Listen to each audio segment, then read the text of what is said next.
Direct selling business क्यों जरूरी है? पैसिव इनकम हमारी ज़िंदगी में क्यों ज़रूरी है?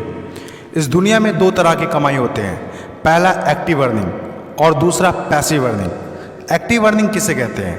वैसी कमाई जिसमें काम करें पैसा आए और जब काम करना बंद कर दे तो पैसे आना बंद हो जाए। जैसे जॉब पर जा रहे हैं पैसा आ रहा है, जॉब पर जाना बंद पैसे आना बंद। एक दुकानदार दुकान खोल रहा है पैसा आ रहा है, दुकान खोलना बंद पैसे आना बंद। एक किसान खेती कर रहा है पैसा आ रहा है, खेती करना बंद पैसा बंद। एक मजदूर मजदूरी कर रहा है पैसा आ रहा है, मजदूरी करना बंद पैसा बंद। It's called active earning. और दूसरा पैसिव अर्निंग। पैसिव अर्निंग किसे कहते हैं? एक ऐसी कमाई जिसमें एक तय सीमा तक काम करे और उसके बाद काम ना भी करे तो भी अर्निंग होती रहे। It's called passive earning.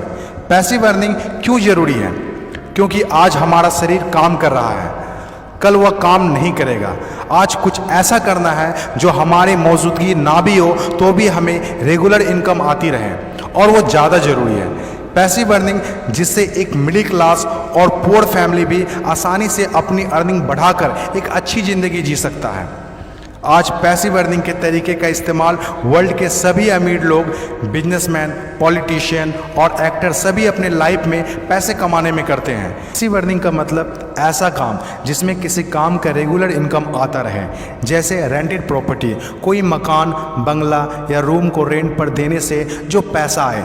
और भी है जैसे fix deposit, real estate, business, YouTube earning, ये सभी पैसिव अर्निंग में आते हैं। आज आपके पास कोई एक ही इनकम ऑफ सोर्स है, चाहे वो जॉब हो या बिजनेस हो या शॉप हो या फिर एग्रीकल्चर, कुछ भी हो, आप उससे अपनी लाइफ की ज़रूरतों को पूरा नहीं कर सकते हैं। अगर आपको एक बेहतर ज़िंदगी चाहिए तो आप सिर्फ एक ही इनकम ऑफ सोर्स पर डिपेंड नहीं रह सकते। आपको सेकेंड, थर्ड, फोर्थ या ज़्यादा इनकम सोर्स बनाने होंगे। जितनी ज़्यादा इनकम ऑफ सोर्स होगी उतनी ज़्यादा अर्निंग होगी और आप अपने फैमिली को एक बेहतर ज़िंदगी दे पाएंगे। पैसिव अर्निंग करने के लिए आप ऑनलाइन और ऑफलाइन दोनों तरीके से कर सकते हैं। इसीलिए पहले आप कंफर्म करें कि आप किस तरह शुरुआत करना चाहते हैं। आपको बेसिक और सिंपल आइडियाज़ चाहिए, ज़्यादा रिस्क भी नहीं हो और इन्वेस्टमेंट भी कम लगे। डायरेक्ट सेलिंग बिजनेस सबसे बड़ा एग्जाम्पल है। ये पैसे कमाने का वो रास्ता है जिसमें आप सिर्फ एक बार मेहनत करते हैं और कुछ ऐसे संपत्ति बना देते हैं जो आपको ज़िंदगी भर पैसे कमा के दे सकें। पैसिव अर्निंग को समझाने के लिए मैं आपके साथ एक स्टोरी शेयर करना चाहूँगा। यह कहानी है बर्क हेजेस की किताब द पैराबल्स ऑफ पाइपलाइन। एक छोटे से गांव में दो दोस्त रहा करते थे, ब्रूनो और पाब्लो, जो बड़े सपने देखा करते थे। एक दिन किसी न किसी तरह वो गांव के सबसे अमीर आदमी बन जाएंगे। वो दोनों काफ़ी मेहनती थे, उन्हें तो बस एक मौके की तलाश थी और एक दिन उन्हें वह मौका मिल गया। उस गांव में एक समस्या थी। गांव वाले को पानी लाने के लिए नदी में जाना होता था और आधा दिन पानी लाने में ही गुजर जाता था। वो दोनों ने गांव वालों से बात की कि वो नदी से पानी लाकर उन्हें देंगे और उसके बदले कुछ पैसे लेंगे। गांव वालों को ये बात अच्छी लगी। अगले दिन दोनों ने एक एक बाल्टी पकड़ी और नदी की तरफ चल दिए कि हर बाल्टी के लिए 10 रुपये दिए। ब्रूनो बहुत खुश हुआ, लेकिन पाब्लो को इतनी ज़्यादा खुशी नहीं थी। पाब्लो को बाल्टी ढोने की वजह से उसके पीठ में दर्द हो रहा था और हाथों में छाले पड़ गए थे। अगली सुबह फिर से उन्हें ढोने की बात सोचकर ही दहशत हो रही थी।